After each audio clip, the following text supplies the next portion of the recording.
de l'Église du verset 14 jusqu'au verset 18. Nous lirons seulement du verset 13 jusqu'au verset 18.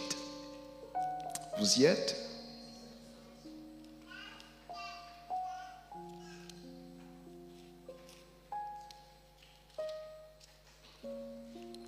Nous ne voulons pas, frères, que vous soyez dans l'ignorance au sujet de ceux qui dorment, afin que vous ne vous affligez pas comme les autres qui n'ont point d'espérance. Car si nous croyons que Jésus est mort et qu'il est ressuscité, croyons aussi que Dieu ramènera par Jésus et avec lui ceux qui sont morts. Voici en effet ce que nous vous déclarons d'après la parole du Seigneur. Nous les vivants, restés pour l'avènement du Seigneur, nous ne devancerons pas ceux qui sont morts. Car, est-ce que vous pouvez lire avec moi cette portion? Car le Seigneur lui-même a un signal donné à la voix d'un archange et au son de la trompette de Dieu, descendra du ciel. Et les morts en Christ ressusciteront premièrement.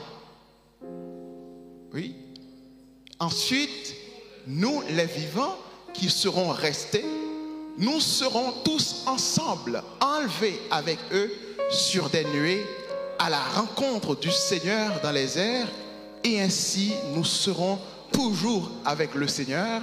Le verset 18, consolez-vous donc les uns les autres par ces paroles. Acclamons le Seigneur Jésus.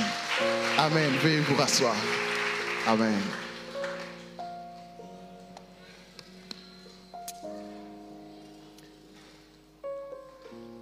Est-ce que tu peux regarder ton voisin? Dis-lui, prépare-toi pour la place que Jésus t'a préparée. Prépare-toi pour la place que Jésus t'a préparée. Amen. Mes frères et sœurs, on raconte que Satan a envoyé des émissaires de l'enfer. Il voulait mener une investigation sur la terre. Il a appelé ses fidèles serviteurs. Il a dit, qu'est-ce que vous pouvez faire? Parce que j'aimerais que vous poussez les jeunes gens, que vous poussez les adultes, que vous poussez les jeunes, les enfants à ruiner leur âme. Comment vous pouvez m'aider? Qu'est-ce que vous pouvez faire pour cela? Et puis, il attendait que ces créatures lui donnent un feedback. Et l'histoire nous raconte qu'il y a 3 créatures qui sont venues devant Satan. Et Satan leur a dit, qu'est-ce que vous pouvez faire? Si je t'envoie sur la terre pour pousser les gens à ruiner leur âme, qu'est-ce que vous pouvez faire? La première créature a dit, eh bien c'est facile. Moi je vais dire aux hommes qu'il n'existe pas de paradis. Satan a réfléchi et Satan a dit non. Puisque dans le cœur des chrétiens, il y a de l'amour, les chrétiens ont un avant-goût de ce qu'on appelle le paradis. Donc ça ne va pas marcher. De préférence, j'aurais aimé une autre intervention. Dire qu'il n'y a pas de paradis, ça ne va pas marcher. Il y a une deuxième créature qui s'est avancée auprès de Satan et qui a dit, bon, ce que je peux faire, je peux leur dire que l'enfer n'existe pas. Satan a réfléchi, dit, bon, l'enfer n'existe pas, ce n'est pas une mauvaise idée, mais le problème, c'est qu'à l'intérieur de l'homme, il y a quelque chose qu'on appelle la conscience. Et la conscience encourage l'homme à chaque fois que l'homme fait quelque chose de bien, et il reproche l'homme aussi, et à chaque fois qu'il fait quelque chose de mal. C'est-à-dire, si la conscience témoigne pour la vérité, l'homme saura que le bien triomphera toujours et que le mal sera détruit. Donc, lorsque tu dis que l'enfer n'existe pas, l'homme ne croira pas. Cela ne pourra pas marcher. Quelqu'un a une autre idée? Et il y a une troisième créature qui est avancée auprès de Satan, qui lui a dit, j'ai la meilleure solution. Ce que je peux faire, je peux dire aux hommes, je peux dire aux jeunes femmes, je peux dire aux adultes, aux vieillards, aux enfants, je peux dire à toute la terre qu'il n'y a rien de pressé. C'est-à-dire qu'ils ont tout le temps devant eux. qu'ils n'ont pas besoin de se préparer pour le jugement de Dieu, qu'ils n'ont pas besoin de tenir compte du bientôt de Jésus parce qu'ils auront tout le temps. Satan a réfléchi, Satan a dit oui, c'est la meilleure idée. Allez-y, montez sur la terre, allez à la terre et dites-leur qu'ils n'ont pas besoin de se presser parce qu'ils auront le temps bientôt de faire tout ce qu'ils veulent. Mes frères et sœurs, je prends cette histoire pour montrer que dans les jours que nous vivons aujourd'hui, il y a une manigance de l'esprit du diable qui nous pousse à comprendre que nous aurons du temps. Il nous fait comprendre que demain nous aurons du temps pour faire ce que nous devrions faire aujourd'hui. Et il nous pousse à comprendre aussi que le grand jour de l'Éternel n'est pas vraiment pour bientôt. Il est vrai que Jésus a dit c'est pour bientôt, mais ce n'est pas pour bientôt. Cela veut dire quoi? Cet esprit pousse nos prédicateurs à prêcher tout autre sujet sur le développement personnel, sur la prospérité, sur la bénédiction, sur toute autre chose. Mais laisse le sujet du retour, laisse le sujet du grand retour, du grand jour de l'Éternel, parce que nous aurons le temps de prêcher ces choses-là. Il pousse des jeunes gens, des jeunes musiciens par exemple, des hommes mariés à leur dire, vous pouvez faire un dernier coup, vous aurez le temps de vous repentir. Il pousse les jeunes musiciens à utiliser certaines fois toute forme de pratique d'immoralité dans l'assemblée et leur dire que vous pouvez reprendre votre câble à partir de 35-40 ans. Donc vous aurez le temps véritablement de vous reprendre parce que l'enlèvement, ce n'est pas pour maintenant, mais c'est pour un bientôt très très très lointain.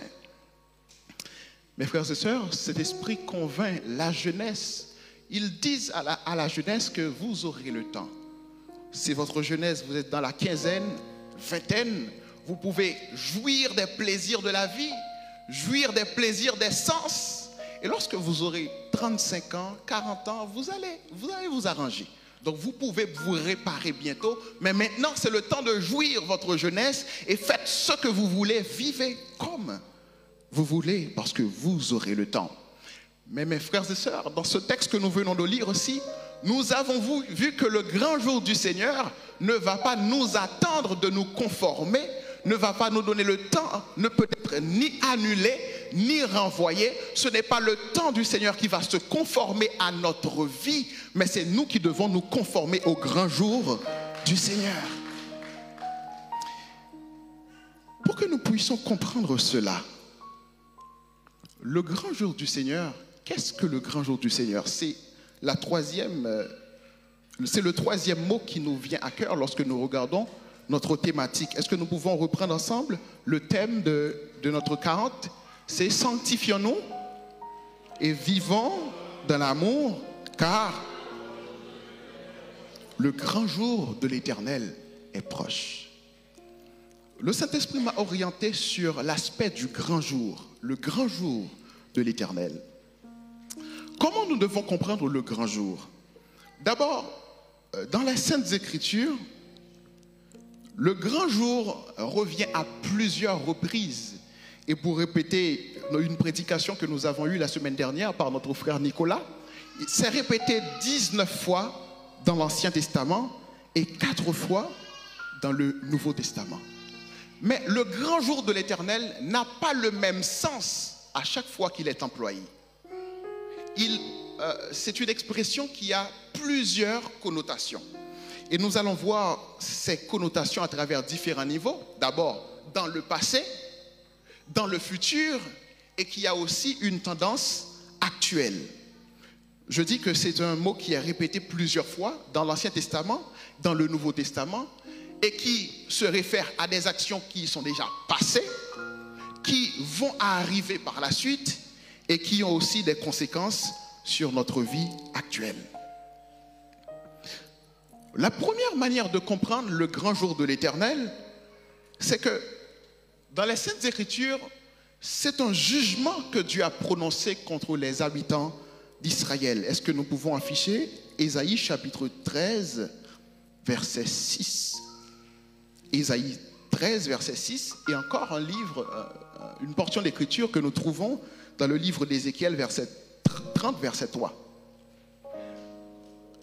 Ésaïe parlait pour dire gémissez, car le jour de l'Éternel est proche.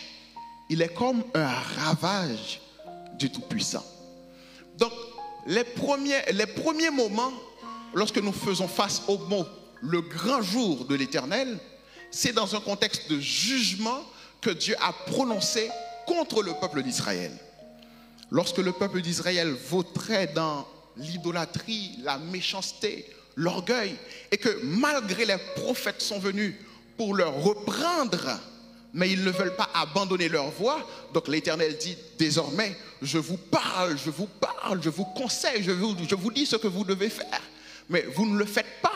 Puisque vous ne le faites pas, j'ai réservé un jour de jugement contre vous.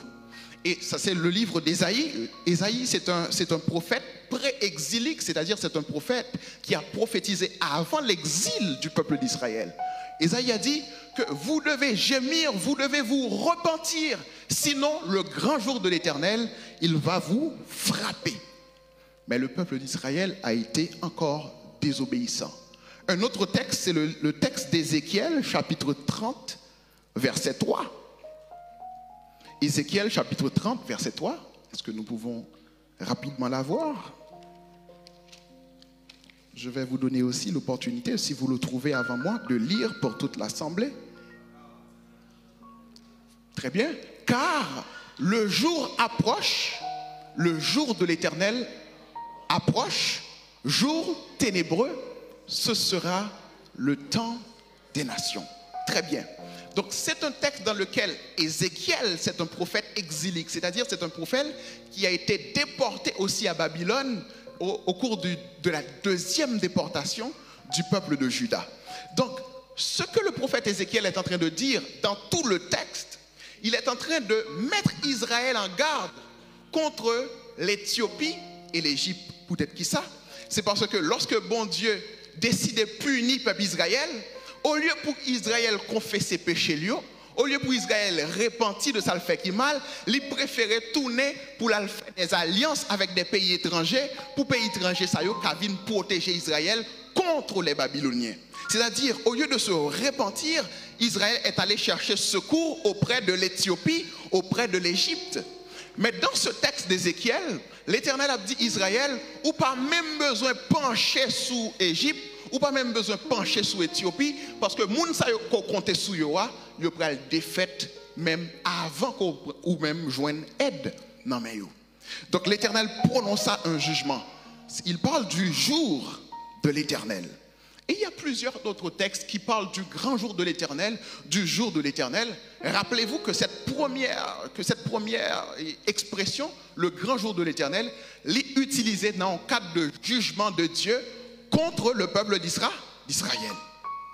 Donc, ce qui est tout bonnement arrivé, nous songeons comment bon Dieu a jugé Israël.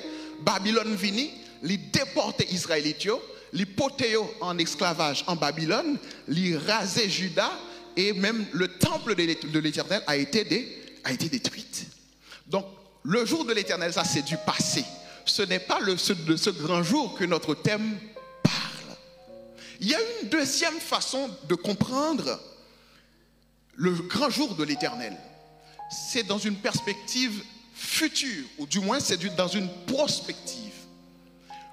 Plusieurs prophètes aussi ont parlé du grand jour de l'Éternel, mais il y a devant yeux la fin des temps. Cela veut dire que ce n'est pas la période de l'Église. Ça que vous avez devant yeux lorsque vous avez parlé du grand jour de l'Éternel, ce n'est pas la période de l'Église. Ils ont volé le temps de l'Église pour y aller chita dans la fin des temps. C'est-à-dire justement avant le royaume millénaire de Jésus-Christ. Dans le livre de Joël, au chapitre 2, verset 28 jusqu'au verset 32. Joël chapitre 2, verset 28 jusqu'au verset 32. Après cela, je répandrai mon esprit sur toute chair. Vous êtes là? Vos fils et vos filles prophétiseront, vos vieillards auront des songes, vos jeunes gens auront des visions. On continue.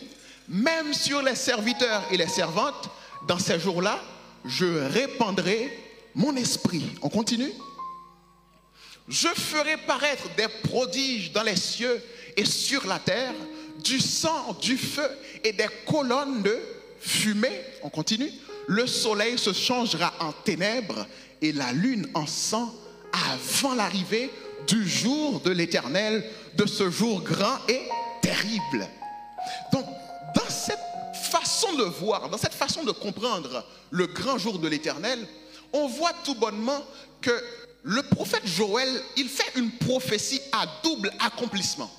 Et le premier accomplissement que revêt cette prophétie, c'est que au dernier jour, je répandrai mon esprit sur toute chair. Vos enfants, vos vieillards auront des songes. Vos enfants parleront de nouvelles langues. Cela veut dire, cette prophétie annonce déjà la venue de l'Église le jour de la Pentecôte. C'est-à-dire, premier accomplissement prophétie ça, c'est que, gon moment crivé, Saint-Esprit, bon Dieu, pas choisi moun, il pas sélectionné moun, mais répand sur tout le monde qui était là dans la chambre haute et a parlé en des langues nouvelles. Mais une deuxième portée que prophétie ça a gagné, qui pas pour l'Église, mais qui c'est pour la fin des temps, et c'est de lui-même que le prophète a parlé. Le soleil se changera en ténèbres, la lune en sang, avant l'arrivée du jour de l'Éternel, de ce jour grand et terrible. Donc le jour de l'Éternel, dans ce cas-là, son jour qui traversait tête l'Église, qui traversait tête la grande tribulation, et qu'Alchita, justement, après la grande tribulation, c'est le jour côté Jésus-Christ va venir. Et lorsque Jésus-Christ a parlé dans Matthieu chapitre 25, il dit, lorsque Jésus-Christ a venu dans sa gloire avec ses gens, et puis il prend les brebis avec les boucs, l'a séparé, l'a mettait les boucs à gauche, l'a mettait les brebis à droite, et puis il a dit, venez les bien-aimés de mon Père, nous-mêmes qui étaient bon moi, ça me a besoin lorsque m'étais dans besoin, nous-mêmes qui étaient bon boire lorsque m'étais besoin, lorsque nous-mêmes qui étaient bon manger lorsque m'étais besoin de manger. Et il a dit, allez, retirez-vous de moi, vous les maudits, parce que nous pas fait ça que nous devons faire au moment que nous étions supposés faire. Donc, cette deuxième façon de comprendre le grand jour de l'Éternel, c'est dans une perspective future pour le jugement. Ce n'est pas de ce grand jour que parle notre thème ce soir. Il y a une troisième façon de voir le grand jour de l'Éternel. Le grand jour de l'Éternel, comme nous voulons le voir, c'est dans la perspective de l'enlèvement de l'Église. Dites avec moi, enlèvement de l'Église. L'apôtre Paul, dans 2 Thessaloniciens, parle du jour du Seigneur qui n'est pas encore venu. 2 Thessaloniciens chapitre 2, versets 1er et 2. Apôtre Paul a parlé du jour de l'Éternel comme étant un jour qui peut venir. Et apôtre Paul a conseillé peuple thessalonique là, l'a dit mais comment enlèvement a fait le jour de l'Éternel, le jour de l'enlèvement, côté bon Dieu Jésus-Christ pour venir pour recueillir toute partisan lieu, tout le monde qui était foi dans lui et pour lui aller ensemble avec eux. Et c'est le même grand jour de l'Éternel ça que l'apôtre Paul a parlé, l'apôtre Pierre pardon a parlé dans 2 Pierre chapitre 3 verset 10. Il dit le Seigneur ne tarde pas. Combien de monde qui compte verser ça? Le Seigneur ne tarde pas dans l'accomplissement de la promesse, comme quelques-uns le croient, mais il use très bien de patience envers nous, ne voulant pas qu'aucun périsse, mais que tous parviennent à la repentance. Verset 10. Le jour du Seigneur viendra comme un voleur. En ce jour, les cieux passeront avec fracas et les éléments embrasés se dissoudront et la terre avec les œuvres qu'elle renferme sera consumée. Donc c'est de ça qu'on veut parler lorsqu'on parle du grand jour de l'Éternel est proche. Cela veut dire que l'enlèvement de l'Église c'est pour bientôt. L'enlèvement de l'Église c'est pas pour une date lointaine. D'ailleurs, l'expression bientôt que Jésus utilise et que l'apôtre Paul, que l'apôtre Jean utilise dans le livre de l'Apocalypse, voici je viens bientôt. Ce n'est pas Jean nous comprendre bientôt sur un intervalle de temps. Le mot bientôt vient du grec taxéos, qui signifie brusquement, rapidement. C'est-à-dire que Jésus, lorsqu'il dit m'a vini bientôt, il pas garder bientôt, il pas dit bientôt non perspective lointaine, il pas dit bientôt non perspective de temps, mais il dit de préférence non perspective de manière. Ça veut dire m'a vini britsoukou. M'a vini brusquement, m'a vini rapidement. Donc si mes frères et sœurs, le Seigneur nous parle à travers ce thème aujourd'hui, pendant ces jours de 40, pour nous dire que le grand jour de l'Éternel est proche, il veut quelque chose, il veut que nous nous préparons. Le Seigneur donne donc le temps pour nous préparer pour ce grand jour, le jour de l'enlèvement des chrétiens. Donc c'est de ça que nous voulons parler lorsque nous parlons du grand jour de l'Éternel, le jour de l'enlèvement de l'Église. Mes frères et sœurs, je pense que chacun de nous ce soir, quel que soit mon nanou assoya qui pourra faire un voyage, nous préparons en fonction de longueur voyage là. Nous préparer mallette nous préparer manger nous en fonction de importance voyage là ou bien importance événement. Tant moins prend pour me préparer pour je dis frère Brandley à lâche ton bagage devant la main, on bat sandal dans pied, me fou sandal dans pied, c'est rapide. C'est pas même temps ça que m'apprend pour me venir l'église là. Pour me préparer pour me venir l'église là parce que pour me venir l'église là me connaît. M'apprend bien rapidement, mettez rad sur moi etc. Et puis pour me venir donc demander une certaine forme de préparation. Préparation que je prends pour me venir l'église là, ce n'est pas la même préparation que je prends pour aller dans un mariage. N'est-ce pas vrai les femmes qui sont là? Pour aller dans un mariage, qu'est-ce que vous faites? Vous préparez vos ongles, vous préparez vos radnos, fontaines, etc. Donc nous préparons en fonction de l'importance de l'événement. Et l'autre aspect qui est dans la préparation pour le grand jour de l'Éternel, c'est que plus moyen de transport là, il pas dépend de où, plus ou obligé prêt.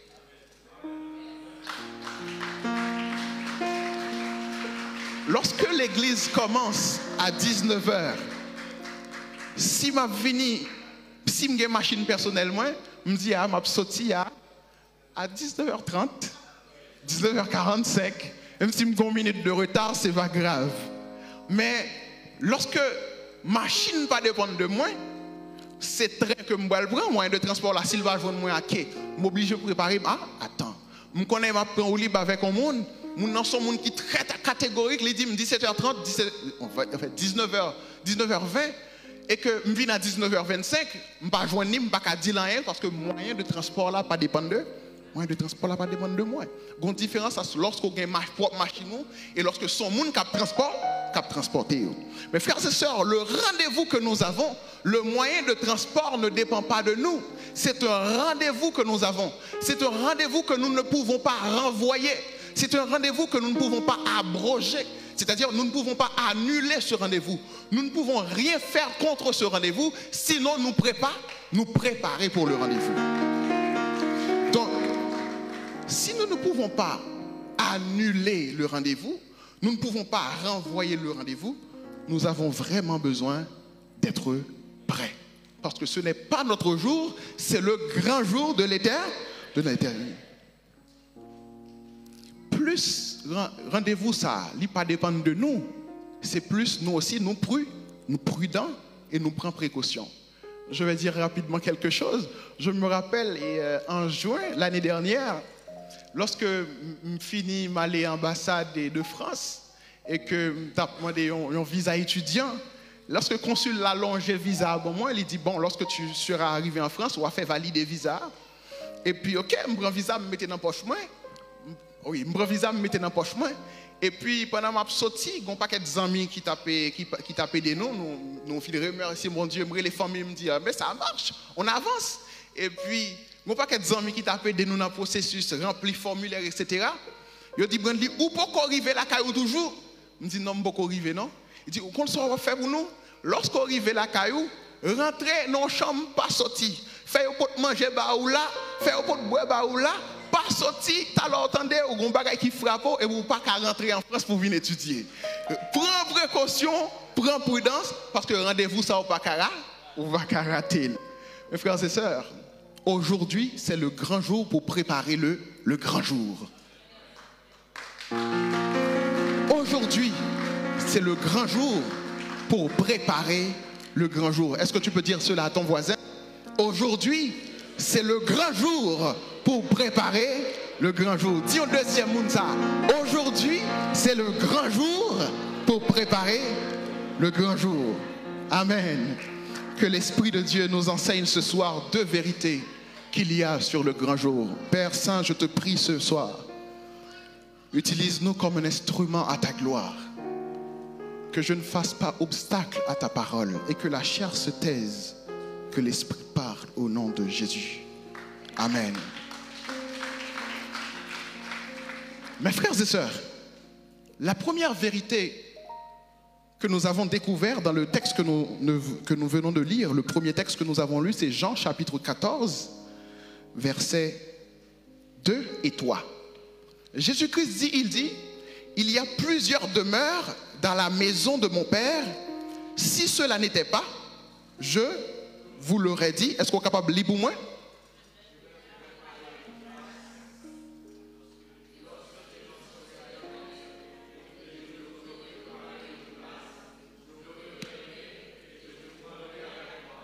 Afin que là où je suis, vous y soyez aussi.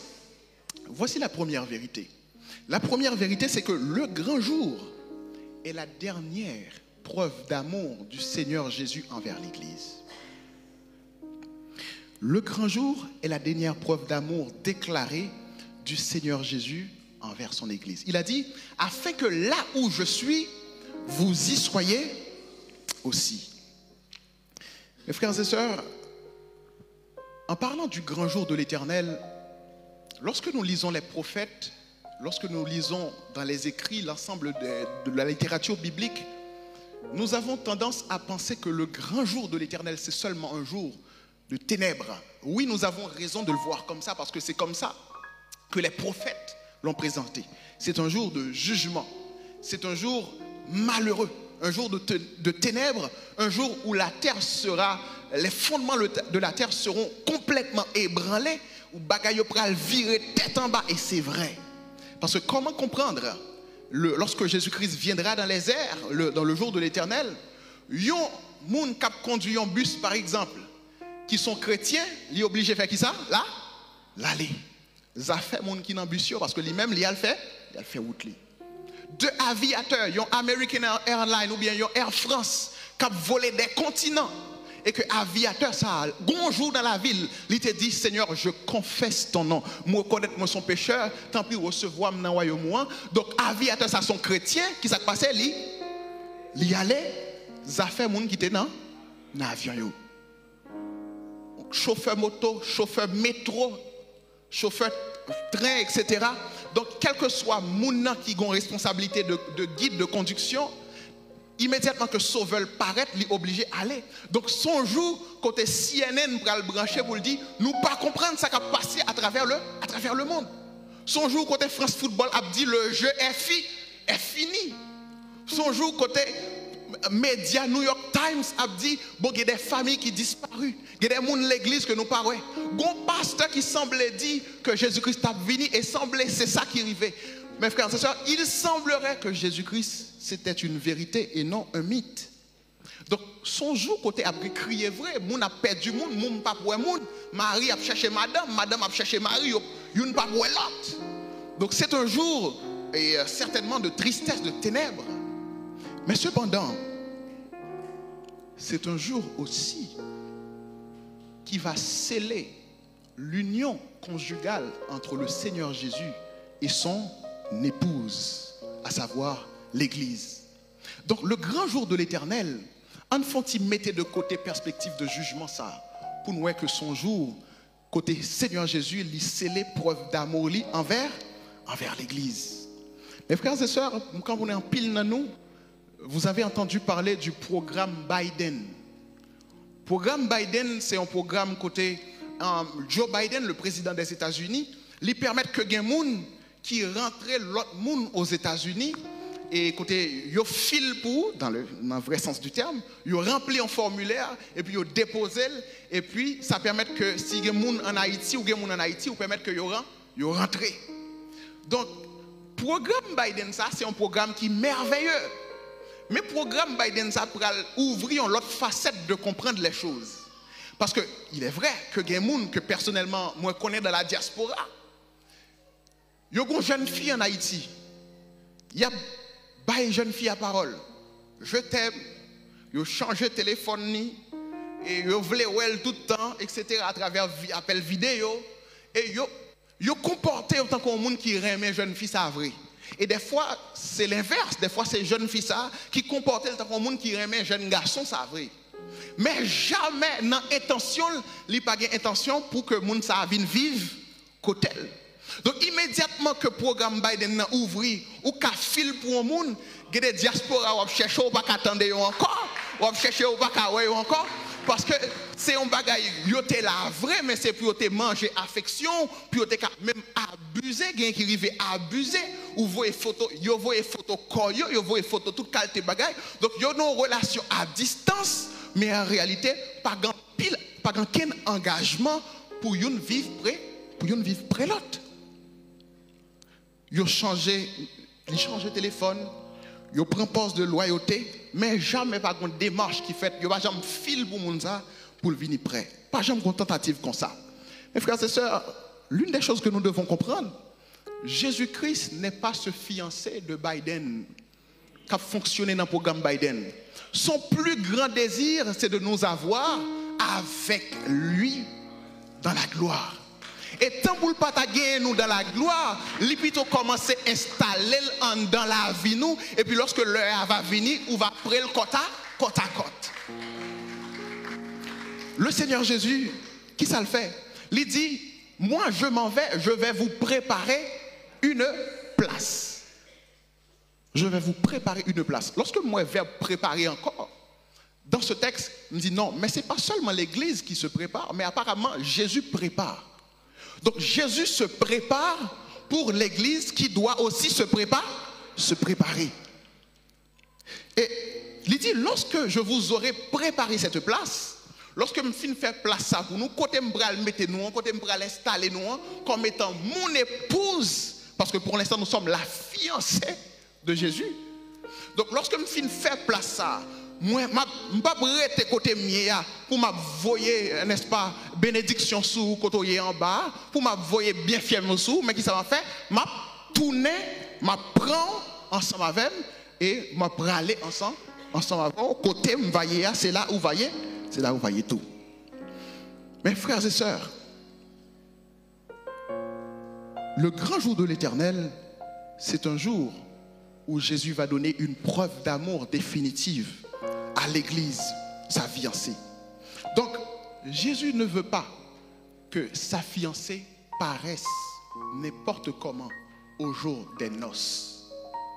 C'est la raison pour laquelle il prend le soin de subvenir aux besoins de sa fiancée. L'apôtre Paul a parlé, il dit, il lave son église, il purifie son église par l'eau de la parole, afin qu'elle paraisse devant lui sans ride et sans tache. Donc le Seigneur Jésus, il prend le soin de donner à son église les paroles nécessaires de manière à ce que son église puisse être purifiée des souillures de ce monde, de manière à ce que son église puisse être sanctifiée des souillures de ce monde, afin que dans un jour noce là, ce n'est pas dans un jour ça que fille a cherché un rad pour le mettre sous lit ou un rad propre pour le mettre sous lit, mais les purifier, les laver de manière à ce que dans un jour ça, à savoir le grand jour, côté l'autre a connaît des douleurs, mais la fiancée de Jésus-Christ connaisse la joie. Qui fiancé qui pas ta remet joindre fiancé? Qui fiancé avec un monde qui pas ta remet préparer parce que son fiancé, il va rencontrer son fiancé. Je vous assure. S'il remet fiancé ça, la préparer, la fait zong, si c'est la caille fiancé à venir, la fait ses meilleurs plats. Même s'il va comme cuisiner, la brûler les sœurs Lumé, il dit sœur Lumé, besoin tel type de plat, qui ça m'a fait parce que mon fiancé va venir. Mes frères et sœurs, donc nous autres, étant la fiancée de Jésus-Christ, nous avons besoin de nous préparer. Nous devons comprendre cette préparation comme une union, comme le grand jour de l'Éternel. Nous devons le comprendre comme étant notre union avec notre bien-aimé.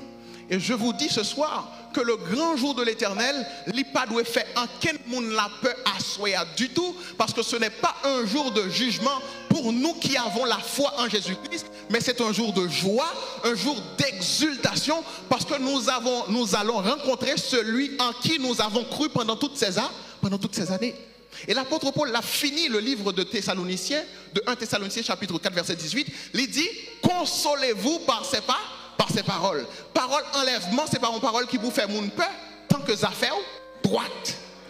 C'est pas une parole qui vous fait mon cœur sauter, tant que ça fait droite. L'apôtre Paul dit, consolez-vous par ces paroles. Mes frères et sœurs, nous allons aller rapidement un peu en profondeur. Face à un bien-aimé comme Jésus, un homme, un fiancé, un seigneur aussi galant comme Jésus, qui lave son église, qui pourvoit aux besoins de son église, qui donne à son église des leaders selon son cœur pour que son église puisse être purifiée, être sanctifiée. La question maintenant, comment nous répondons à cet amour? Comment la fiancée répond à l'amour de ce bien-aimé? Mes frères et sœurs, notre bien-aimé, il a dit, si vous m'aimez, vous faites quoi? Gardez mes commandements. Chose facile, équation facile. Donc, si nous ne gardons pas les commandements de Jésus, cela veut dire quoi? Que nous ne l'aimons pas. Et le problème dans tout ça, c'est que lorsque nous pas répondons dignement à cet amour, il y a deux choses que nous faisons au Seigneur Jésus. D'abord, on rejette son amour. Deuxièmement, on désobéit à cet amour. On rejette d'abord cet amour et on désobéit par rapport à cette loi.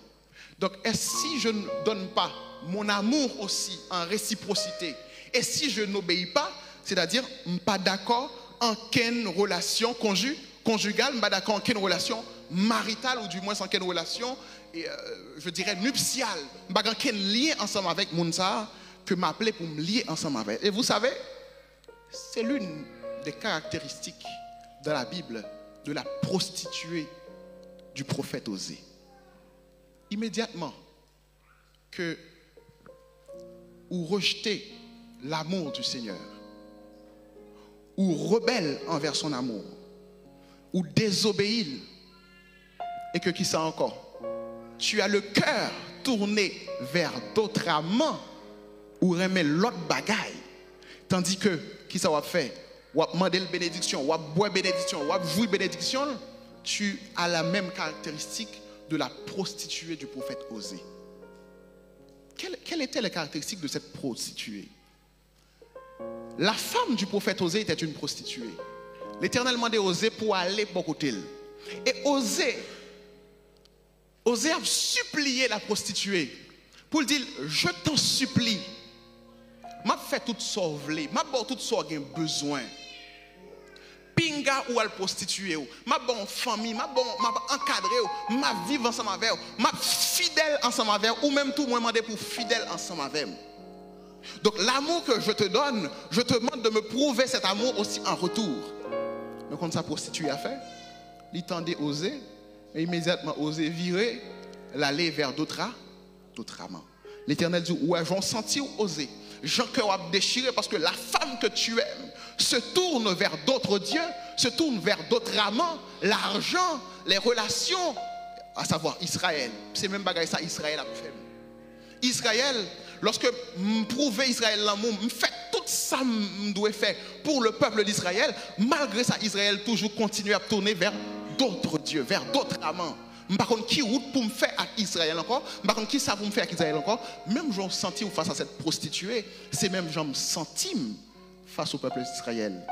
Et je veux dire à l'église ce soir, c'est la même manière que Jésus se ressent face à une fiancée qu'il prend le soin de purifier, qu'il prend le soin d'aimer, qu'il prend le soin de pourvoir à ses besoins et que cette fiancée se tourne vers les plaisirs du monde et non vers son fiancé. Il se tourne vers les plaisirs de la chair et non vers son fiancé. Il se tourne vers la haine et non vers son fiancé. Il se tourne vers l'orgueil et les relations de ce monde et non vers son fiancé. Nous agissons comme une prostituée spirituelle. Mes frères et sœurs, lorsque nous faisons ça, nous disons au Seigneur, envoie tes bénédictions. Je vais manger ton argent. Je vais manger tes grâces. Donne-moi voiture. Donne-moi maison. Donne-moi études. Donne-moi carrière. Donne-moi tout ce que j'ai besoin pour vivre dans ce monde. Mais tu n'as pas besoin de venir. Je n'ai pas besoin de toi pourvu que tu pourvoies à mes besoins immédiats. Lorsque nous refusons de nous préparer à la rencontre de notre Seigneur Jésus, nous sommes une église profiteuse. Et une église profiteuse n'est rien d'autre qu'une prostituée qui jouit des bienfaits de son fiancé, mais qui se tourne vers d'autres amants, qui connaît l'intimité des plaisirs de la chair, qui connaît l'intimité avec l'orgueil et toute forme de péché, mais qui ne se tourne pas vers son fiancé. Mes frères et sœurs, nous chantons souvent sans se lasser, jour après jour, il m'aime encore. Nous par contre ça, comment répondre à tant d'amour? Je l'aime, j'aime, je crois, j'aime et j'adore. La fiancée qui aime le Seigneur Jésus, c'est comme ça, il a agi à soi. Jésus a prouvé l'amour. Lui-même l'a prouvé, Jésus-Christ, l'amour en retour, à travers la sainteté, à travers une mise à part dans l'esprit, une mise à part dans le corps, une mise à part dans l'âme, une mise à part à travers la musique que l'attendait, une mise à part à travers la décision que la prend. Donc, lui reconnaître que l'on a autorité conjugale sous lui, parce que seule une prostituée, pas quelqu'un qui ne peut même pas faire ça. Il y a tous les amants que le besoin. Mais une femme mariée, une femme qui a une fiancée, elle connaît que bientôt la bonne autorité maritale sous lui, il peut conformer pour être capable en union ou du moins en bonne relation avec l'autorité ça. Mes frères et sœurs, l'église de Jésus-Christ n'est pas une prostituée. L'église de Jésus-Christ est la fiancée de Jésus-Christ. Elle doit se préparer pour s'unir à son fiancé. Nous chantons aussi, mon bien-aimé est le plus beau parmi des milliers et des milliers.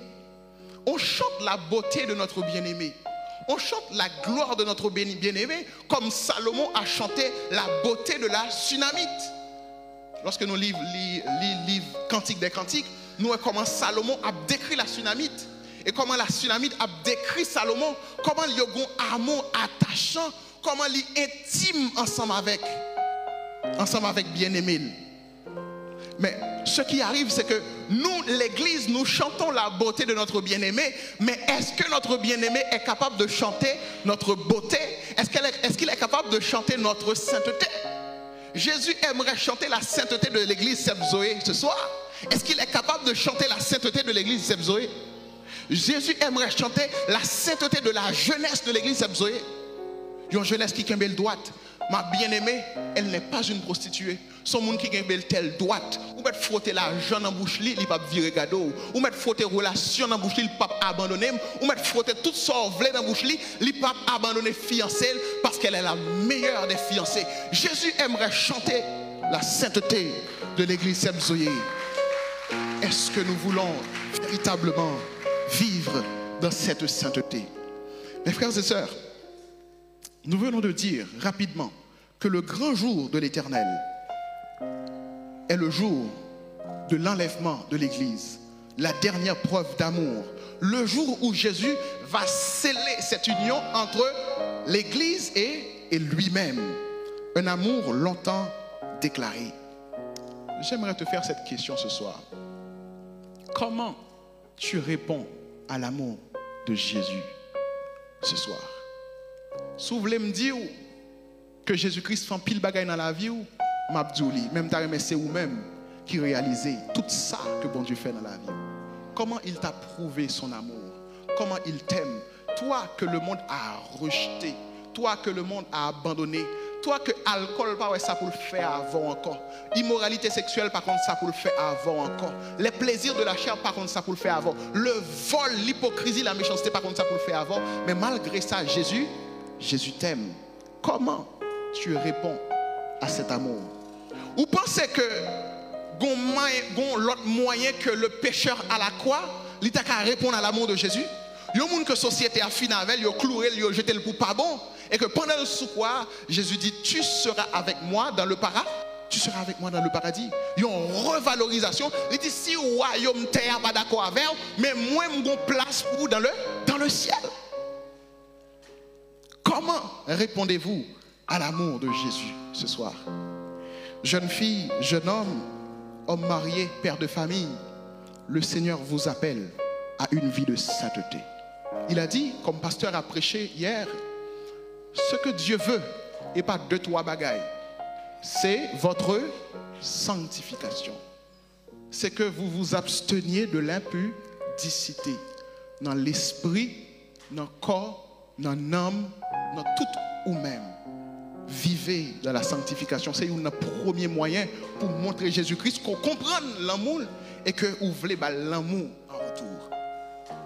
Et deuxième façon, il dit, si vous m'aimez, gardez mes commandements. Et le commandement que je vous donne, c'est de vous aimer les uns les autres. Donc Jésus-Christ m'a dit un bagay à soya, c'est pour nous youn remet, c'est pour nous youn remet l'autre. Rapidement, il est tard, mais nous allons aller rapidement sur la deuxième vérité. La deuxième vérité sur le grand jour et la dernière vérité aussi. Sur le grand jour que nous trouvons dans le livre de 1 Thessaloniciens chapitre 4, verset 16 jusqu'au verset 18, mais on lit seulement le verset 16. Est-ce que vous pouvez afficher pour nous? Ensemble, nous lisons, car...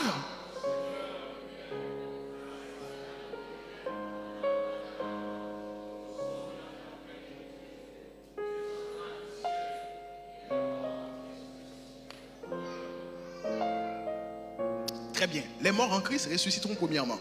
Mes frères et sœurs, c'est l'un des textes les plus clairs sur l'enlèvement de l'Église. C'est un texte qui pas un texte qui parlait en parabole, qui pas un texte prophétique. C'est un texte qui est assez littéral. Il dit que le Seigneur lui-même a un signal donné à la voix d'un archange, au son de la trompette, descendra du ciel. Donc là de l'enlèvement de l'Église. Qui ça enlèvement y est?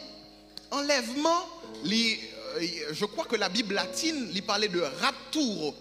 Rapturo, soit appelé journal français, ou après, il parlait de kidnapping, il parlait de rapt. Telle famille a été, voilà, le rapt, c'est-à-dire un kidnapping. Donc, c'est même idée enlèvement, c'est même idée kidnapping, non, mais non, pas dans le sens négatif. C'est même temps dans ça que l'apôtre Paul Pralbali, lorsqu'il utilisait le mot grec, arpiazo. Arpiazo, c'est enlever de force, enlever rapidement et des fois sans le consentement de la personne. C'est comme si je me campais en côté et puis papa Adli apparaît, et puis il dit il y a une machine qui vient pour frapper et puis papa Adli pas même dit il juste paraît, il pop, il prend, il râle et puis kebem na mayo râle et puis machine n'a passé, me pas frapper. Donc son enlèvement, son situation difficile comme d'après le vivre et que yo retiré la donne, yo arraché de force. C'est ça en fait la question de l'enlèvement.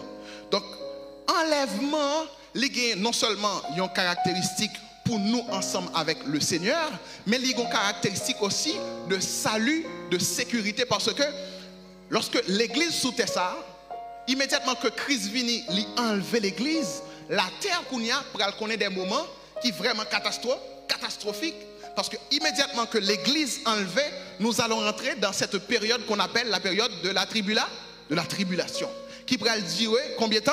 7 ans de la tribulation, 3 ans et demi pour la tribulation, Jean Yorelel, Et l'autre 3 ans et demi, c'est pour la grande tribulation. Donc pendant que la terre connaît des moments à ne plus finir, des moments criés, moments grand goût, moments douleur, moments peine, l'église là qui boit la pied, vêtue en vêtements blancs, dans les noces de l'agneau. Moun qui croit ça, yo frappé bon pour Jésus. Gloire à Jésus. Donc nous ne serons pas sur la terre pendant les moments de la tribulation, pendant les moments de la grande tribulation, mais nous serons avec notre fiancé dans les noces de l'agneau. Mes frères et sœurs, l'apôtre Paul lui dit clairement que bon signal qu'a bail dans le ciel là, les chantres du ciel. Donc les chantres du ciel, yo archange, pas contre si c'est chanter la chanter, pas contre si c'est parler la parler, au son de la trompette qui était toujours annoncé grand événement même dans l'Ancien Testament, qui ça pourrait le passer? Lorsque yo bail signal ça, le Seigneur Jésus-Christ, il va descendre. Je vous invite à imaginer le Seigneur Jésus qui revient chercher son église. Le Seigneur Jésus, le Seigneur de gloire, il va descendre. Il va rester dans les airs pour venir à la rencontre de sa fiancée, de son église. Une bagaille que je me dit pendant méditer, conseil de fiancé, lorsque vous avez besoin de fille, ils vont en bol à le chercher. Ils vont en VTC à le chercher, en taxi à le chercher, mais le Seigneur Jésus, il est galant. Il quitte le ciel là, il vient rencontrer avec Madame Lina Out. Là, il cherche la route. Il va dire, mes destinations, je vous envoie ma localisation. Et puis pour le venir, mais là, chercher fiancé à la route. Et l'église, lorsque le temps des signals, ça, l'église a monté pour aller joindre le Seigneur dans les airs. Mes frères et sœurs, il ne faut pas confondre l'enlèvement de l'église et le retour de Jésus. Rapidement, ma fond briefing sous lui. Il y a un théologien qui parlait du retour de Jésus-Christ, mais un retour en 2 phases. Il y a une phase côté retour là, invisible, l'invisible pour la terre, parce que l'église pour à la rencontre du Seigneur Jésus, c'est ça qui est enlèvement. Et après les 7 ans des noces de l'agneau dans les airs, le Seigneur Jésus, qui sait ce qu'il a fait? L'a retourné sur la terre, ensemble avec les anges, ensemble avec ses saints, même Jean le prophète. L'évangile en fait pas l'évangile mais le serviteur Jude lui annoncé dans Jude chapitre verset 14, il dit que l'Éternel reviendra avec ses myriades et ses myriades, ses saints seront avec lui et la descendre. Et c'est à ce moment-là que la terre pralouait le Seigneur de gloire, même ceux qui l'ont percé, caméra absouyo, moun qui ont réseaux sociaux a branché, télévision a branché, parce que le Seigneur a venu avec gloire dans les airs. C'est ce qu'on appelle aussi la parousie du Seigneur Jésus. Donc mes frères et sœurs, pour l'enlèvement de l'église, le Seigneur Jésus reviendra dans les airs. Une chose qui intrigue dans le texte là, c'est que le Seigneur Jésus, lorsqu'il a venu sur la terre, il n'est pas venu dans le cadre de réunions diplomatiques. Il n'est pas venu pour rencontrer des présidents. Il n'est pas venu pour rencontrer des grands de ce monde. Il n'est pas venu pour rencontrer des gens qui font plus poids, des gens qui ont plus autorité, des gens qui ont plus contact. Il n'a que faire de ces gens-là. Ce qui m'intrigue, c'est que le Seigneur Jésus reviendra, mais il mettra son focus sur les morts. Quel est cet homme qui laisse sa gloire pour venir rencontrer des morts en Christ? Il y a un paquet d'autorité que le t'a capable de il y a un paquet de discussions que le t'a capable de gagner avec vous. Mais la Bible dit que lorsqu'il descendra du ciel, les morts en Christ ressusciteront premièrement. Donc le focus de Jésus, ce sera d'abord sur les morts. Il va prioriser ceux qui sont dans les tombes. Le Seigneur de gloire, attends, il y a quelque chose que je ne comprends pas. Il a laissé sa gloire, il a laissé sa royauté, il a laissé ses séraphins pour venir rencontrer des gens qui vont être ressuscités des tombes. Lorsque j'ai essayé de comprendre ce texte, le Seigneur m'a montré quelque chose. Il m'a dit, c'est bizarre que Jésus-Christ va se lancer, il va mettre son focus sur les morts en Christ, premièrement. Pourquoi? Parce que dans le livre de 1 Thessaloniciens, toujours le chapitre 4, toujours le chapitre 4, si nous avons été assez fous pour croire en la mort de quelqu'un que nous n'avons pas vu, la mort de quelqu'un que nous n'avons pas connu, il est assez fou aussi pour venir rencontrer des morts qui ont cru en lui. Je vais reprendre.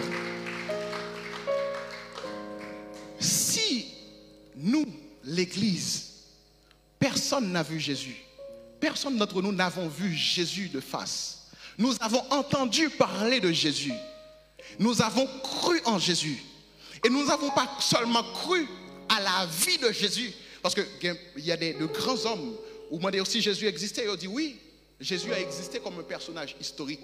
Mais est-ce qu'il est mort et ressuscité? Non, on ne peut pas bagaille comme ça. Des professeurs de philosophie, des professeurs de logique, ils disent oui, Jésus-Christ, nous croyons que le vie. Mais la question de la mort et de la résurrection, mettez ça de côté, ça c'est un mythe, ça c'est une fable. Mais nous autres, nous avons cru pas seulement dans la vie de Jésus, dans son parcours sur la terre, dans sa mission, sur les miracles qu'il a fait, mais nous avons cru dans sa mort et nous croyons aussi dans sa résurrection. Si nous croyons dans cette folie, Pasteur Adli, la folie de la prédication de la croix, la Bible dit que Jésus-Christ lui-même tout est assez fou, lui assez absurde pour le vivre. Lorsque le vini, c'est pas grand il l'a rencontré, mais il a rencontré le monde qui était quoi dans le bon lieu avant. Mes frères et sœurs, 1 Thessaloniciens chapitre 4 verset 14, il dit, si nous croyons que Jésus est mort et qu'il est ressuscité, croyons aussi qu'il ramènera par Jésus avec lui ceux qui sont morts. Ça, il y a une double dimension. Les morts en Christ ressusciteront premièrement, et nous les vivants qui serons restés, nous serons tous ensemble enlevés avec lui. Il y a une double dimension. La première dimension, c'est la question des morts en Christ. Qui sont les morts en Christ? Les morts en Christ, c'est les gens qui croient dans Jésus-Christ, qui ont un jour qui t'ont confessé le nom de Jésus-Christ, qui sortit dans l'année depuis l'évangile à prêcher. Vous voyez, je ne parle pas des saints de l'Ancien Testament. Je parle de la prédication de l'évangile. C'est les gens qui mettaient confiance dans Jésus-Christ et qui croient dans Jésus-Christ et qui mourent ensemble avec non Jésus confessé sous les vieux. Donc les pères de l'église, les martyrs de l'église, jusqu'à 195, de 500, de 900, de 1800, de 1900, jusqu'en 2024, les gens qui sont morts dans le début d'année avec le nom de Jésus-Christ, ce sont les morts en Christ. Les saints de l'Ancien Testament, ils n'ont pas fait partie de ça. David, Salomon, Noé, ils n'ont pas fait partie de gens qui ont ressuscité, mais c'est les gens qui croient dans Jésus-Christ, les gens qui tendaient le message de l'évangile et qui croient, c'est les gens qui ont réveillé pour rentrer dans l'enlèvement de l'Église. Rapidement, deuxième dimension qui gagne rapidement, et c'est ce qui nous concerne ce soir, c'est que l'autre dimension que l'apôtre Paul touchait. Il dit que non seulement les morts en Christ ressusciteront, mais il dit aussi que nous les vivants qui serons restés, est-ce que vous pouvez projeter pour moi le verset 16 ou 17? 17, c'est ça. Nous les vivants qui serons restés, nous serons tous ensemble enlevés avec eux sur des nuées à la rencontre du Seigneur dans les airs. Ainsi, nous serons toujours avec le Seigneur. Rapidement, mes frères et sœurs, l'apôtre Paul, il parle de nous les vivants. Il y a un auteur qui fait approche, qui fait comprendre que l'apôtre Paul, tellement pressé pour Jésus-Christ retourner, il pensait que Jésus-Christ a retourné pendant que lui-même a annoncé le message de l'évangile là, ou bien pendant que lui-même est sous terre toujours. Donc, c'est comme s'il a montré que son retour qui est tellement proche que même lui-même en tant que vivant, il a participé dans le retour ça. Il dit nous les vivants, c'est-à-dire il y a des gens qui sont morts en Christ, mais moi-même apôtre Paul m'a participé dans l'enlèvement ça. Nous les vivants qui seront restés, nous serons tous ensemble enlevés avec lui dans la gloire. Donc, le peuple thessalonique était un peu mal comprendre la question de l'enlèvement que l'apôtre Paul lançait dans le premier épître aux Thessaloniciens. C'est ça que fait l'apôtre Paul pour écrire le livre de 2 Thessaloniciens. C'est un livre qui corrigeait la théologie peuple thessalonique là. Paul dit nous, même si nous aimons parler de enlèvement britsoukou, mais c'est pour qu'on connaisse que l'enlèvement après le fait. Parce qu'il y a des signes avant-coureurs, il faut que l'impie vienne, bon paquet de signes qui pour faire avant que véritablement le Seigneur Jésus-Christ l'y retournait. Parce que qui ça peuple Thessalonique là, t'es commencé à faire, mon paquet de monde là d'ailleurs qui dit, ah ben Jésus-Christ pour venir, pas besoin de travail. Pour qui ça me le travail? Donc, ils vendent ça, ils ont gagné, ou du moins, ils cherchent une petite façon, ils soutenir avec un petit manger et ils attendent le retour de Jésus. Cependant, il a plongé dans la misère. Donc, l'apôtre Paul a dit, non, c'est pas ce que je veux dire. Je veux dire que le Seigneur Jésus-Christ reviendra certainement, mais il y a des signes avant, limpide ou est venu avant que Jésus-Christ vienne, et ça qui est impia, il faut qu'il aille avant, à savoir, il faut que l'Église l'y enlève justement avant ce véritable retour du Seigneur Jésus. Donc mes frères et sœurs, l'apôtre Paul parle de nous les vivants qui seront restés. Mais l'apôtre Paul veut parler de quelque chose de plus fondamental. Il dit, nous les vivants qui serons restés, nous serons ensemble enlevés avec Jésus. Est-ce que l'apôtre Paul te voulait dire que c'est tout le monde qui est vivant et qui a enlevé? Hein, vous êtes avec moi? Est-ce que le voulait dire que lorsqu'il dit nous les vivants, nous serons tous ensemble enlevés, est-ce que le voulait dire que c'est tout le monde net? Non, l'apôtre Paul ne voulait dire que c'est tout le monde net. Il est vrai que l'apôtre Paul parlait des vivants qui seront restés, mais il parle aussi d'une catégorie de vivants pour lesquels il était prêché depuis notre début chapitre là, la sanctification et l'amour. Donc, catégorie vivant, c'est les gens qui pratiquent la sainteté, qui pratiquent l'amour et qui, en effet, prêt pour l'enlèvement. Cette deuxième partie met l'accent sur le grand jour de l'Éternel qui va prioriser ceux qui sont dans les tombes. Et lorsque j'arrive de ce côté-là, sur ce texte, il dit nous les vivants qui seront restés, je comprends l'expression vivant d'une autre manière. La manière que je comprends l'expression vivant, qui pourra enlever tout, ce ne sont pas tous les vivants, mais sont catégories de vivants, une catégorie qui mettait à part. Sont catégories de vivants, mais sont catégories de vivants qui vivent dans tombe. Lorsque je veux dire c'est une catégorie de vivants qui vivent dans les tombes, cela ne veut pas dire la tombe physique, mais une tombe côté moun sa yo mourir face à eux-mêmes et Jésus-Christ lui-même tout le bras vient prendre dans la tombe. Donc cela veut dire que vivant sa yo, c'est moun qui sacrifiait la chair. C'est moun qui mort face au péché. Il est vrai que yo vivant, physiquement yo vivant, frère évangéliste Harold vivant, pasteur Ali vivant, mais en réalité, il est dans la tombe parce que il est mort face au péché, il est mort face à la chair. Et c'est justement catégorie de vivants que l'Éternel prend.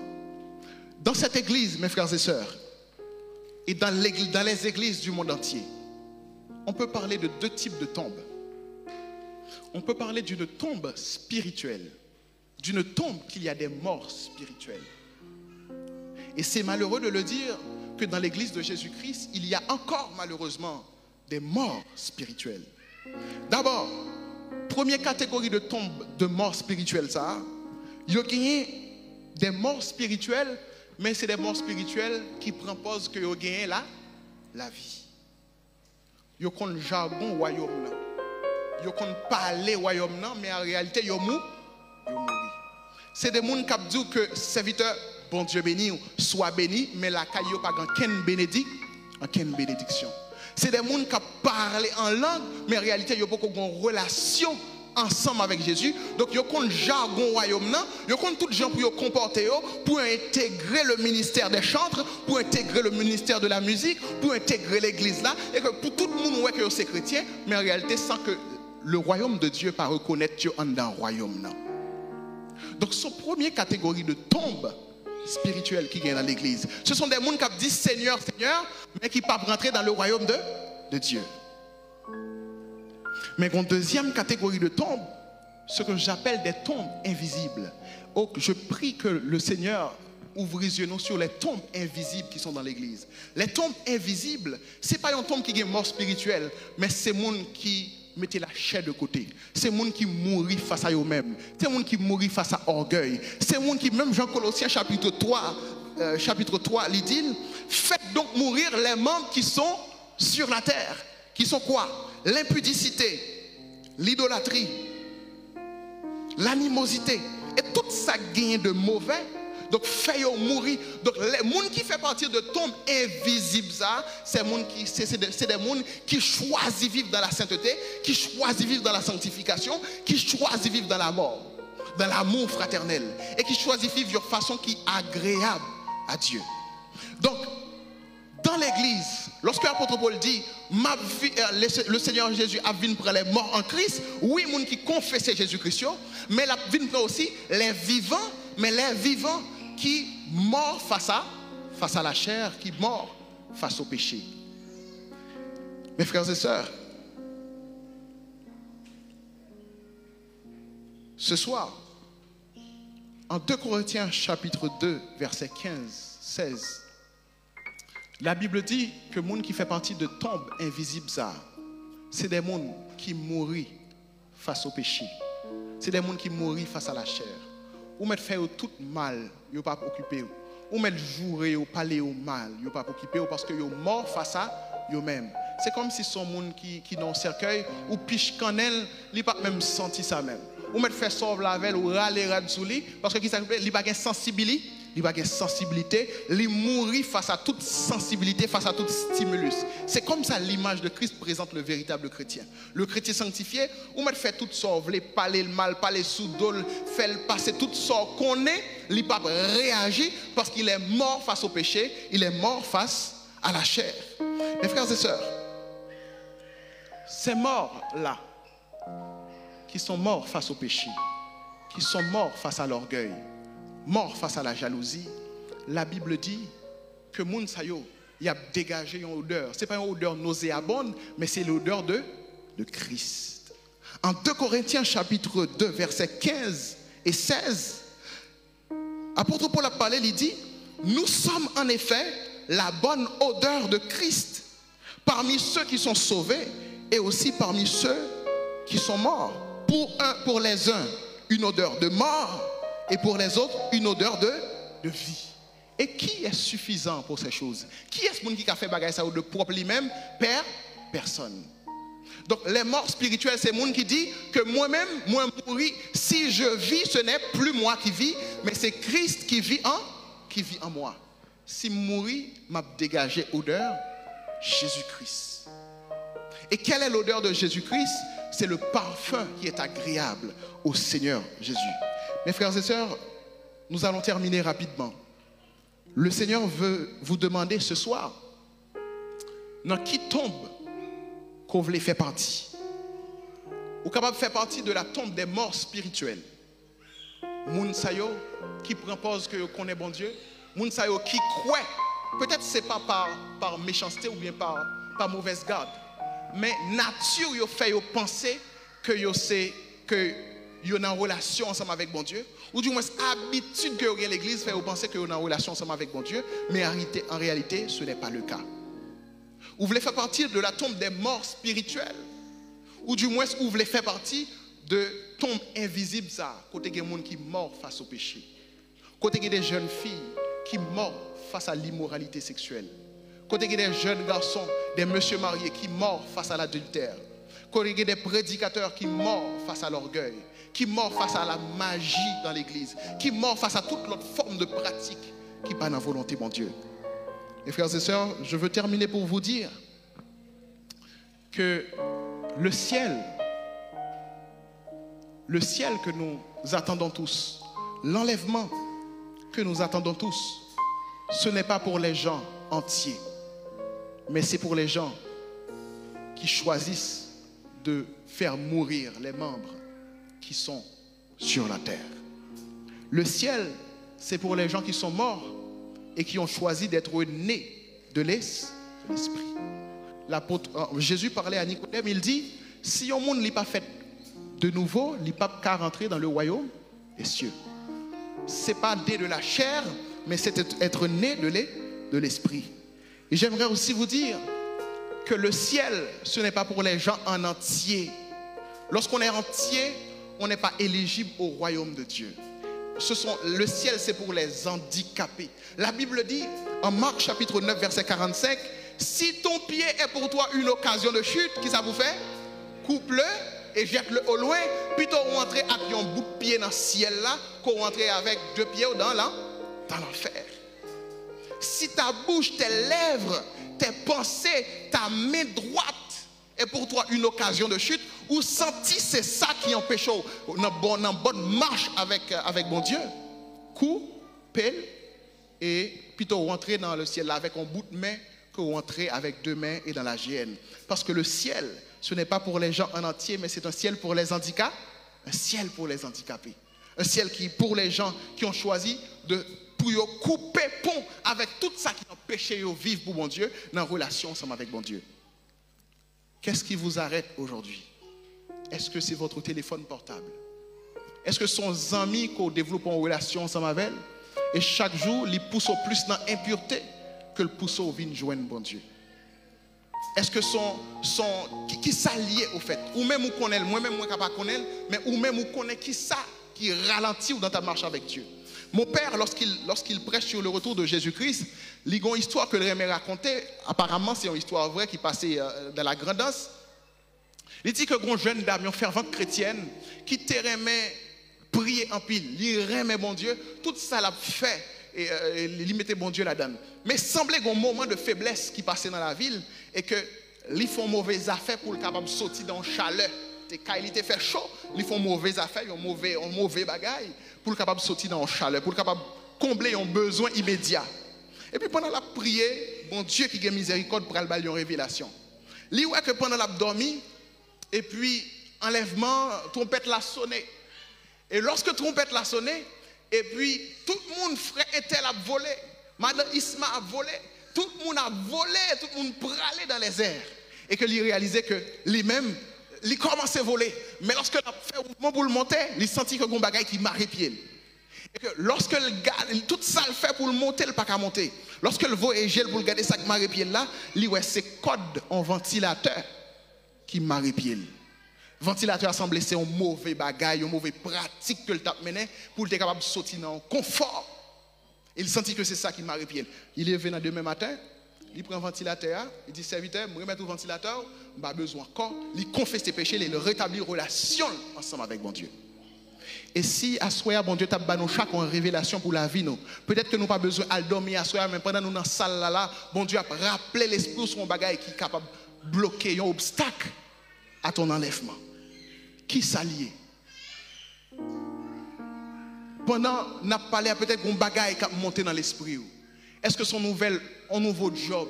Est-ce que son nouvelle relation qu'on gagne? Est-ce que son ami vient gagner ou pas de gagner? Est-ce que son partenaire, est-ce que son petit ami qui vit dans la vie ou que bon Dieu pas mettre dans la vie mais qui pousse chaque jour vers le mal? Est-ce que son ménage qui pousse sur l'autre route que le chemin du ciel? Mes frères et sœurs, qui ça a quimbe enlèvement? Qui ça a retardé enlèvement? Songez que nous dit à Soya, de vérité que nous enseignons sur le grand jour, c'est que le grand jour du Seigneur, c'est le jour de notre union avec notre Seigneur Jésus qui nous a prouvé tant d'amour. Et la question qu'il nous faut savoir, c'est comment nous répondons à cet amour. Nous devons répondre par la sanctification et par l'amour. Et deuxième vérité que nous avons à Soya, c'est que le Seigneur Jésus, lorsqu'il viendra, il priorisera ceux qui sont dans les tombes.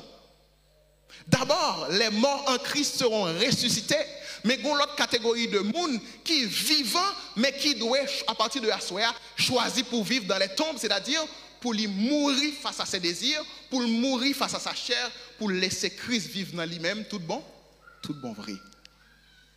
Mes frères et sœurs, qui est-ce dans nous-mêmes qui sentit que relation nous ensemble avec bon Dieu, les caduques, pas d'espoir encore? Qui est-ce dans nous qui sentit que peut-être nous allons trop loin? Nous dit, ah bon Dieu, pas besoin encore. Par rapport à ça me fait, par rapport à ça me penser, pour mon foyer monde que me craser, pour famille me détruire. Lorsque je suis dans le monde, pour petit monde manger. Lorsque je suis tel côté, pour mal me faire. Certainement le Seigneur, pas vraiment encore. Mais je vais vous dire que l'apôtre Paul, peut-être, il était fait plus mal par ça. L'apôtre Paul, son monde qui t'a maltraité des hommes et des femmes. T'a traîné, et il t'a quitté pays en pays pour aller traîner, pour mener en prison pour le maltraiter. Peut-être pour arriver dans un stade où on va tuer les gens, mais l'apôtre Paul fait plus mal passer.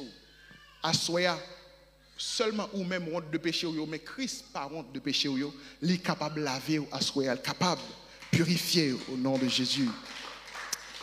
Frère Maxime, peut-être que parmi nous-mêmes qui réalisons que nous souffrons trop. Nous ne pouvons pas aimer les gens. Chaque fois que nous venons pour nous aimer les gens, il y a une amertume qui monte sous nous. Parce que nous souffrons trop. Les gens font nous trop mal. Grand messicien, c'est coup de bâton. À chaque fois que nous aimons, nous jouons une déception pire raide. À chaque fois que nous aimons frères nous aimons sœurs nous, les gens que nous aimons en pile là, c'est les mêmes qui marchent sous nous, fait toute qualité cause, parler toute qualité parole que nous pas mériter. Malgré ces peines nous cap nourrir moun ça, cette gloire nous cap nourrir moun ça, mais moun ça ligué, li levé contre nous. Mais à souhait on veut dire que Jonas il était même amertume ça envers les Ninivites. Jonas c'était prophète côté bon Dieu dit là le prochain Ninivites la repentance, il dit Seigneur pas pour aller et Jonas semblait avoir raison pour aller parce que les Ninivites étaient qu'on détruit le peuple d'Israël. Peut-être que famille Jonas qui était qu'on mourir en bas épée Ninivites. Peut-être que famille Jonas, des amis Jonas qui vont mourir. Donc, tant pour Jonas à le prêcher ou la repentance, il est plutôt à le marron l'autre côté jusqu'à ce que, bon Dieu, font gros poisson va les Jonas. Donc, l'amertume, les cas fait que nous ne pouvons pas aimer. Mais à Soya, sous aimer fiancé ou qui c'est Jésus-Christ, il demande pour aimer frère là, pour aimer soeur là, pour aimer prochain qui beaucoup là. Est-ce que vous voulez tourner au Seigneur à Soya? Est-ce qu'une jeune fille, un jeune garçon qui sentit peut-être que ville par Jean était supposé et ici enlèvement vini a fait kounia là pendant avec microphone ça que il pas aller. Si un bagage qui met ton petit doute dans l'esprit ou assoya ou capable passer pour pasteur Adli la prière ensemble avec l'église n'a campé dans la prière ensemble avec parce que nous besoin prêts pour le grand jour du Seigneur. On dit ensemble avec voisin ou encore. Aujourd'hui est le grand jour. Aujourd'hui est le grand jour pour te préparer pour le grand jour. Pour te préparer pour le grand jour. Que l'Éternel vous bénisse ce soir. Gloire à Jésus.